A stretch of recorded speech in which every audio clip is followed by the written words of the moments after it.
Today's video covers two separate court cases featuring defendants who quickly learned that the judges in front of them weren't in the mood for games. But first, a quick word about our sponsor, Aura. Recently, the largest data breach on record exposed over 2.9 billion personal records, names, birth dates, phone numbers, and even social security numbers now floating around the internet for scammers to exploit. I was personally affected, but thanks to Aura's instant alerts and identity protection services, I had the tools to respond right away. They monitor your personal and financial information, help remove exposed data, and provide up to $5 million in identity theft protection. You can even start with a 14-day free trial to see if your information has been compromised. Big thanks to Aura for keeping me and my viewers protected. Now, let's dive into today's cases.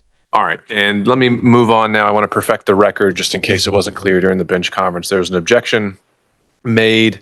Ms. Young wanted to go down a line of questioning related to some previous experiences that she has claimed, specifically, I think, a form of assault, maybe references to a lack of therapy. And my ruling was that I had not seen any reason or relevance of that. Those sound like arguments of mitigation of why perhaps you're not as culpable as as the state might allege, that you should receive a lesser sentence if you're guilty of these offenses. But the issues here for the jury to determine are the issues of fact, of whether you did in fact commit any of these offenses. And I haven't seen how a previous sexual assault or a lack of therapy essentially bears on determinations of this at all. But if you want to further argue that or be heard on it, now's an opportunity for you. When I first hired Leaf Howard as my lawyer, he was told of the instance multiple times. I'm not sure as to why you all didn't get it. I was not familiar at the time of the court's process and who I needed to reach out to. I let him do his job, but it was not to my recollection that they did not know of what happened to me. But yes, there was a night that I went door. Are you asking me to? No, I don't really. I'm trying to stay big picture, which is what is the reason why the jury needs to hear about this? Well, I don't know who the person was that came after me. Not only did they come after me, but they had a Polaroid picture of me carrying my son to my friend's house. It had a blue blanket, had me with my black outfit on, and I had on a headscarf that I always wear outside. When I saw that picture in the midst of what was happening to me, not only on the day that Captain Winfrey, I don't know if she's still captain, but at the time, she threw me a baby shower. Even when I first started working there, I was called out by, I believe, Captain Winfrey. Captain Winfrey is who we just heard from. No, that was Grady. Oh, I'm sorry. Excuse me. That was Okay, so yes, Lieutenant Grady. It's been a minute. I'm trying to remember names, but she threw me a baby shower at the jail. And when I first started walking there, I was called out for the way that I walked. I walked like I'm a model or twitching my butt or something. And that put me on the spot for everybody in 6 North. So there is no way for me to know if it was because of the baby shower, because she invited my mother and father without my knowledge too. And if I had any knowledge that she would do that, I would not have invited my parents there, because I keep my work separate from my family for this reason. My son was in danger. I was in danger. And there was a instance that happened in the car. But I got, I'll be honest with you, from that, I'm still not sure what she's talking about, because she consistently took a bit more responsibility for their actions instead of blaming everyone else. They wouldn't end up in court after losing their license for not following the law. Okay, I'm just trying to break this down. Is it your claim that someone from an inmate in the jail or another employee there that may have did this sexual assault? That may have been the one to do. I don't know who the person was. Where did it occur? I tried calling DoorDash to get in contact to see if I can get it, because I called customer service. I parked my car, but I didn't lock my doors. I was having issues with the internet. Let me rephrase. Did this incident happen inside the jail or outside of the jail? Outside the jail, but I was working with Fulton County at the time. All right, so the objection came, you were asking Lieutenant Grady whether he had some awareness of a baby shower and that sort of thing. Do you have any reason to believe that he did? Because if he's aware of the baby shower. Oh, no, that's not my question. Not if he is. Do you have any reason to believe that he was aware of the baby shower or your sexual assault? I would think he does know about the baby shower because they're all connected. They're always talking, having meetings and whatnot. And it was a surprise to me. So it's like, how else would you get my personal information if you maybe talk to my supervisor, maybe talk to my captain? We've had issues in the past as well, nothing detrimental, but I still need to know where it could have came from anybody. It could have came from Captain Winfrey. It could have came from Lieutenant Grady. It could have came from the inmate. What could have come from them? If my family was invited to the jailhouse, they could have been followed back. Someone could have been like, here's her information. Because with that situation, me being touched, I was forced to bring whatever they wanted into the jail because they have a picture of my son. They have a picture of my son. Who knows if the next picture might be him at his daycare or me coming into my house. My father. Okay, I understand. So any position of the state, I mean, I'm just trying to focus on process procedure here. Right. The things that Ms. Young is saying, I think that if she chooses to testify, she can go into them. I agree, Your Honor, but I think at this point, I don't think there's sufficient basis for her to ask witnesses regarding some type of baby shower. I'm just not clear as to the nexus or the sequence of the events that would make it relevant at this particular point in the trial. Okay. I agree with you there. What we're focused on is, I mean, at this point, I don't think it would be, maybe this additional, I think you said lieutenant that's coming may have knowledge of this potentially that she could ask about. That is the person who threw the baby shower initially. The person who's coming next? Yes. Okay, well, glad we're talking about it now then. All right, well, I think then you can ask this next witness some of these issues. You're going to have to be careful with your phrasing. I think the state's objection to facts, not in evidence, is one that could very well come again. Okay. And M is definitely the type to teach hard lessons, and it seems this defendant didn't realize that. With the first hearing wrapped up, we move on to the next, this time in front of Judge Garcia, and it's a pretty entertaining one. I have the wrong person. This is not the person that was, wrong name. all right, just for the record, Mr. Miller, can you summarize what exhibits are on the stack that are going to the jury? Yes, Your Honor. What will be going back to the jury will be State's Exhibit 1, which is the oath. State's Exhibits 3 through 9, which are photographs outside of the jail, as well as the posting. State's Exhibit 12, which is the evidence log. State's Exhibits 22, which is the Caduceus report. And State's Exhibits 23, 24, and 25, which are the GBI lab test results.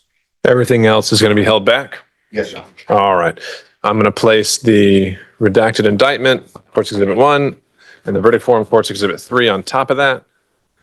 And then when we have the consolidated charge as Court's Exhibit 4, we'll include that in the stack.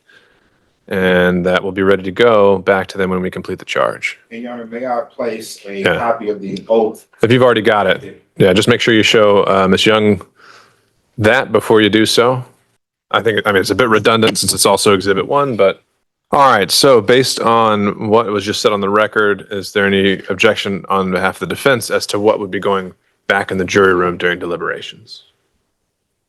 I would say the oath of office. I object to it because that signature, I have to look over my own document again. My signature, if I'm not mistaken, I signed something else. I'm sorry, let me rephrase that.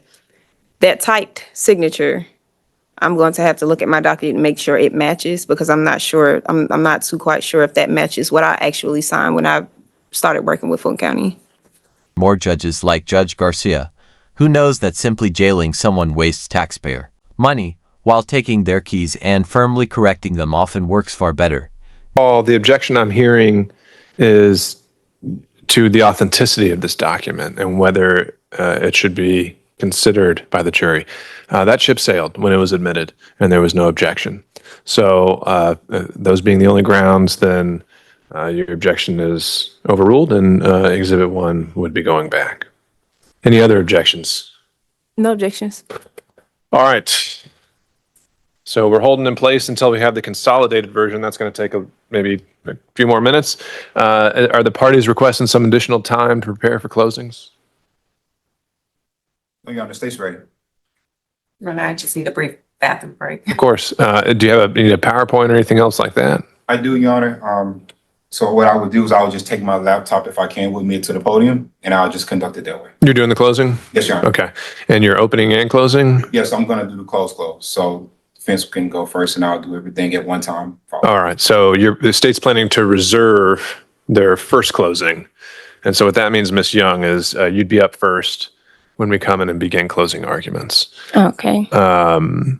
And so we'll just take 15, prepare what you need to, practice your PowerPoint, and just let the jury know about 15 minutes we'll be ready to go. We'll be in recess. Thank you, Your Honor. 11 if you count yourself. We are now back on the record. The time is just before 2:05. It's about 15 minutes past when I instructed the parties to be back at 1:50 to begin closing arguments. The state is present. The defendant is not. I've asked our deputies to search the floor. They have not found the defendant. They've also sent someone into the bathrooms. She is not in any of those. And we are also now trying to make a phone call. The only phone number we have is to her mother, who had previously conveyed a message for us Monday morning to have her here to start trial.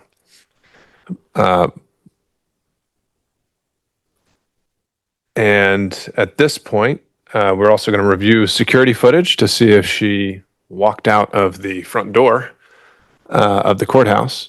But looking at her table, it looks like all of the papers and things that she came with are not here anymore. She left a jacket behind. But otherwise, all of her belongings are no longer here, from what I can tell. And we're now well after the time I told her to come back. She has not been spotted anywhere on this floor.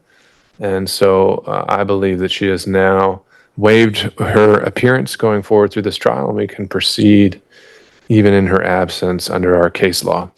I would instruct the deputies at any point, if she shows up, she should be let in, and she can resume being here. But until she does reappear, we're just going to proceed. So, Mr. Miller, are you still ready for closing arguments? If you don't know where the charges came from, plead not guilty and get a lawyer likely. A court-appointed one if you have 9 kids. Honestly, people should watch my videos more and focus less on building a nearly full hockey team. Judge, is this hers? I don't know what that This is is. jury charges. Yeah, that's hers. Yeah. Your Honor, Ms. Boykin just went to the office, but she's on her way back now. Okay. Well, I think we can go ahead and just put some things on the record that we need. I need paperwork out my bag if that's possible. Okay, one second.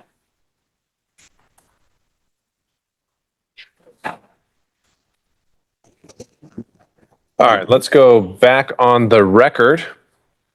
And first, I would like to perfect some information we received while we've been here on break during deliberations, which is that I requested Thank you. Lieutenant Lattimore to review surveillance footage to try and help us locate Miss Young, and he was able to see some footage. And so I'd like Lieutenant Lattimore to share with us for the record what he was able to view and what he observed, and then we'll go from there.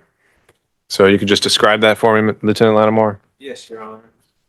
I was able to review footage of Ms. Young exiting the 136 checkpoint at approximately 1:51. And from the checkpoint, she proceeded down Prior Street, which is south of us, and made a left at Mitchell and Prior, and proceeded east on Mitchell up to Washington Street, where we observed her make a right turn And at that point is when we lost sight of her movement. And this is all through surveillance footage you're reviewing after the fact? Yes, Your Honor. And that's several blocks away from the courthouse. All right. Ms. Young, where were you going? Before I answer that, I previously stated that you were in contempt of justice, because of failure or refusal to proceed in equity under exclusive jurisdiction. Did you or did you not acknowledge that we were in equity jurisdiction? If there's anything else you want to say, Ms. Young, this is your opportunity to have it on the record. But I'm really not interested in getting into a back and forth. So if you had some kind of emergency come up or something else you needed to address, that's what I was kind of curious about. But otherwise, we're going to move on. I did. I needed something to eat. I haven't really eaten since last night. I'm pregnant and I felt like I was about to pass out a little bit. I did kind of forget what time we had to come back. But I got a call from my mother stating that I was supposed to be back in an hour. So that was what took me so long, because I went to grab something to eat and I was going to come back. But after I got that call, I was like, okay, well, he did extend the time. But there was miscommunication there. So I apologize for that, Your Honor. All right. So I just want to break that down, which is it's now about 4:30, and I think they found you trying to re-enter the courthouse about 20 minutes ago or so closer to 4 o'clock. And so you believe that you got a call from your mother saying you didn't have to be back for an hour. And I think we called around 2 o'clock because we were trying to start closing arguments, as I'd indicated. If I can look at my phone records, she called me and told me that I didn't have to be back until an hour because the court, whoever called her.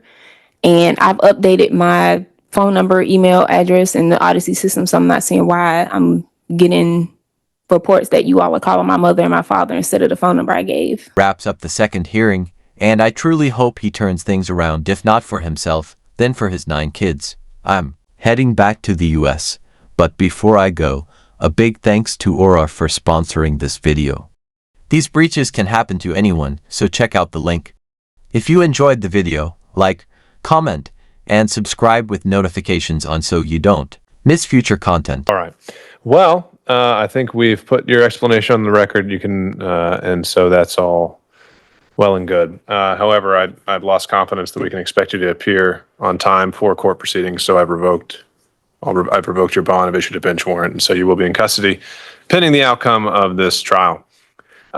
More to the present business at hand. No, it's not your turn, Ms. Young. Oh, okay. I do have Court's Exhibit 5, which I've marked and will tender for the record, which is a question from the jury. It states, and is available for inspection for the parties once I'm done reading it into the record, is there any statutory minimum for possession of a Schedule 1, Schedule 2, or Schedule 4, respectively, where intent to distribute is presumed if you are in possession in excess of such amount? And it's signed by the foreperson. And so if either party would like to, if the state would like to see it, you can come up and grab it. And if Ms. Young would like to see it, deputies can take it to her. This is a question from all jurors or specifically? It's from the jury. Okay. And though you're failing or refusing to proceed in equity under exclusive jurisdiction, you acknowledge that on the record as well? All right. My proposed response to this would be Because you can't no. deny that injustice. And that I would just write on the note, no, and that we would refer them to their previous instructions. Technically, there is a presumed amount, but that's for trafficking, and that's not been charged in this indictment. They asked specifically about the intent to distribute, whether that's ever presumed based on the amount. As I understand it, it is not. So I think it would be an accurate statement of law to say no, and then just refer them to their previous charges. Any input? First from the state. So they say a minimum, are they referencing a minimum sentence? An amount? I take the question as a whole.